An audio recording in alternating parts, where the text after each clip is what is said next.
Imagine owning the copy-paste command for the entire human genome. Sounds like science fiction, right? But one company claims they own the legal keys to this technology. Today, we're going behind the scenes of ToolGen's 2025 performance. Is this a multi-billion-dollar empire in the making, or a biotech startup running out of oxygen? Let's find out. First, the context. Think of ToolGen not as a drug company, but as an architect. They don't just build the house. They design the very tools everyone else needs to use to even start digging the foundation.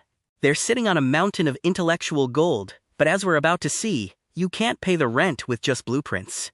Their revenue grew by nearly 47% this year. In any other world, that's a celebration.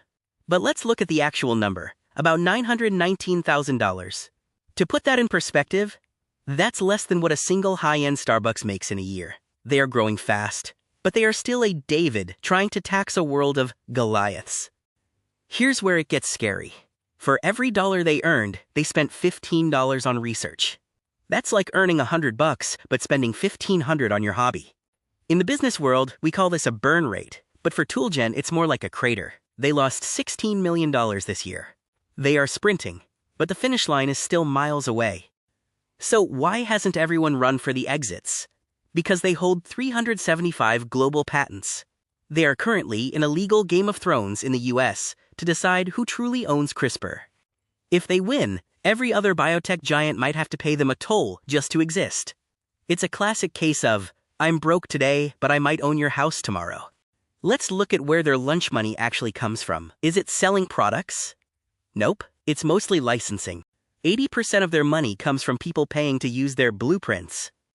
The beauty of this? It costs them almost nothing to sell it again. It's like a Netflix subscription for DNA editing.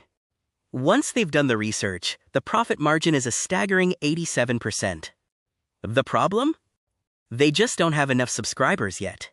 They aren't just a local player in Korea. Nearly half their influence is in North America, the heart of the biotech war. And they've locked down the market in Asia, including a strategic stronghold in Greater China. They've essentially built a patent fence around the two biggest economic engines on Earth. Now, let's talk about the survival audit. This is where we check if they'll make it through the winter. If ToolGen stopped getting new money today, they'd run out of bread in exactly 1.5 years. By early 2027, the vault is empty. This is the ultimate ticking time bomb. They aren't just fighting for science, they are fighting a race against their own bank balance. They are fighting giants like Intellia and Adidas. But here's the twist. ToolGen is technically the senior party in the legal battle. In the world of patents, that's like having the first row seat at the auction. They might be smaller, but legally, they might have the bigger stick. To survive, they have to move from the lab to the hospital. Let's look at their miracle pipeline. They aren't just editing cells for fun. They are targeting rare nerve diseases and blindness. 2026 is their make-or-break year. If these trials work, they aren't just a patent company anymore. They become a life-saving powerhouse. And here's the wild card, seeds. While everyone is arguing about medicine, ToolGen is quietly making soybeans that live longer and tobacco with less nicotine.